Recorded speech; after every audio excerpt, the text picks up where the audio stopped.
Have you ever wondered why we follow leaders, believe certain news stories, or buy things we don't really need? The answer isn't always about logic. Modern power doesn't just come from laws or armies. It works its magic right inside our heads. It's a silent force that shapes what we think, what we fear, and who we trust. Today, we're pulling back the curtain on the hidden psychology of power. Let's start with one of the most chilling discoveries in psychology: our almost automatic obedience to authority. In the 1960s, Stanley Milgram conducted an experiment that has haunted us ever since.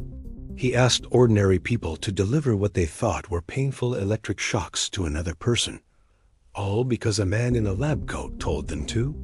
The shocking part? Over 60% of them obeyed, even as they heard fake screams of pain. This wasn't about being evil. It was about the immense power of a perceived authority figure. We're wired to defer to those with titles, uniforms, or fancy offices. Think about it.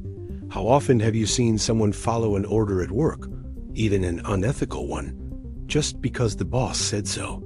Or accept a new policy without question because a government official announced it? Power often dresses itself in a suit and tie, knowing our minds are primed to comply. But what if authority isn't enough? Then, power turns to a much more primal tool: fear. Fear is a blunt instrument, but it's incredibly effective. Our brains are hardwired to react to threats, and savvy leaders have weaponized this instinct for centuries. Remember the famous Daisy ad from 1964? A little girl counting flower petals, suddenly interrupted by a nuclear countdown and explosion. It aired only once, but it terrified a nation and completely changed political advertising. The message was clear: vote for the wrong person, and you risk annihilation. We see this tactic everywhere today. Political ads warn of rising crime or economic collapse. Health campaigns show graphic images to scare you into action. Even insurance companies sell their products by subtly reminding you of all the terrible things that could happen. Research confirms it. Fear-based messages successfully influence our attitudes and behaviors.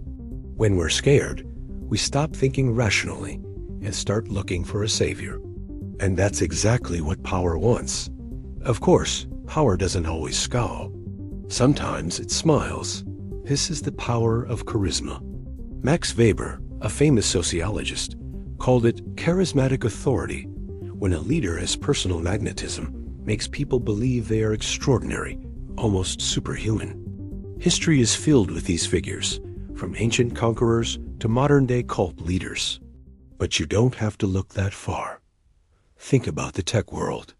Visionary founders like Steve Jobs and Elon Musk have inspired a level of devotion that has almost religious. People don't just buy their products. They buy into a mission, a cult of personality. This dynamic is powerful because it taps into our deep-seated need to belong to something bigger than ourselves. A charismatic leader offers a story, a sense of identity. Social media influencers and political icons build entire fan armies this way, appearing both relatable and larger than life. When we're captivated by the messenger, we often forget to question the message. Now let's talk about the world you see every day: the news, the ads, the stories that fill your screen. This is the realm of manufactured consent. We tend to think of propaganda as obvious, heavy-handed lies. But modern propaganda is much more subtle. As scholars like Noam Chomsky have argued, in societies with concentrated wealth, the media often acts as a filter. It doesn't have to lie directly. It just has to focus our attention on certain stories while ignoring others. It frames debates in a way that favors the powerful, making their agendas seem like common sense. Over time, the public's consent for policies, from wars to economic reforms, is gently manufactured. Marketing plays the same game. Brands know that perception is reality. They don't always need to convince you with facts. They just need to make you feel something. They create a need you didn't know you had, associating their product with success, happiness, or security. It's all perception management, designed to guide our choices without us ever feeling forced. And this brings us to the digital age, where psychological manipulation has become a science. Tech platforms are engineered to be addictive. Every like, share, and notification is a little hit of dopamine, the brain's reward chemical. The unpredictable nature of our news feeds keeps us scrolling, like a gambler pulling the lever on a slot machine. But it gets deeper. Our data, every click, every search, every post is collected and used to build psychological profiles. Remember Cambridge Analytica?